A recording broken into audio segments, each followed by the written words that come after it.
Hello, I'm going to read the story Jack and the Beanstalk.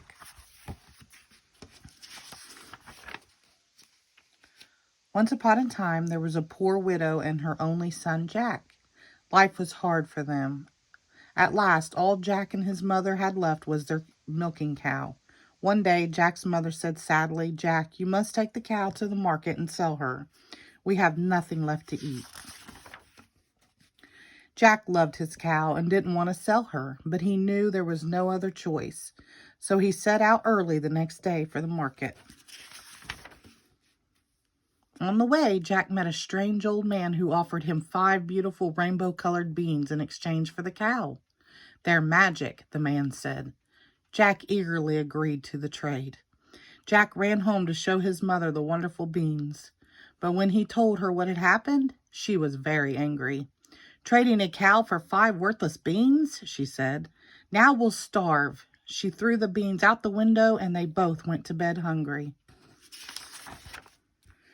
When Jack woke the next morning, he found that an enormous beanstalk had sprung up outside the window. He quickly began to climb it, going higher and higher until at last he reached the top. There, Jack saw an enormous castle. A woman answered the castle door and Jack said, "I am very hungry. Can you give me something to eat?"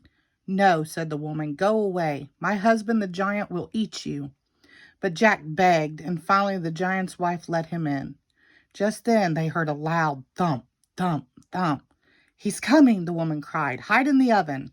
Jack jumped into the oven. The giant came in shouting, "Fee, fi, fo, fum. Look out, human, here I come. Eyes, ears, hands, and feet. I smell something good to eat." "Nonsense," said his wife. The giant sat down and called for his magic hen. "Lay," he roared, and the hen laid a golden egg. Then the giant dozed off. Jack crept out of the oven, snatched up the hen, and ran away as fast as he could. He climbed down the beanstalk and took the hen to his mother. Jack and his mother lived happily for a long time by selling the hen's golden eggs. But it wasn't long before Jack decided to climb the beanstalk again to seek more treasures. He returned to the castle and knocked on the big door. "No," said the giant's wife when she came to the door. "The last time I fed you, you stole my husband's hen." But Jack begged and the giant's wife let him in. Just then they heard a loud thump, thump, thump. "Quick," said the giant's wife, "hide in the kettle." The giant came in shouting, "Fee, fi, fo, fum. Look out, human, here I come. Eyes, ears, hands, and feet. I smell something good to eat."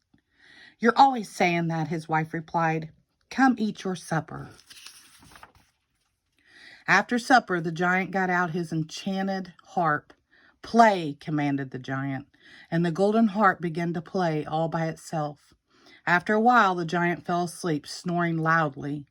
Jack jumped out of the kettle and grabbed the harp. The harp cried out, "Master, master!" The giant awoke and ran after Jack. Jack climbed down the beanstalk with the giant close behind him. As Jack neared the bottom, he cried, "Mother, bring the axe!" Jack jumped to the ground and took the axe from his mother. He struck the beanstalk as hard as he could. Down came the beanstalk and down came the giant. So all ended well for the Jack and his mother, if not for the giant. And as for the wonderful beanstalk, it never grew again. The end. Thank you.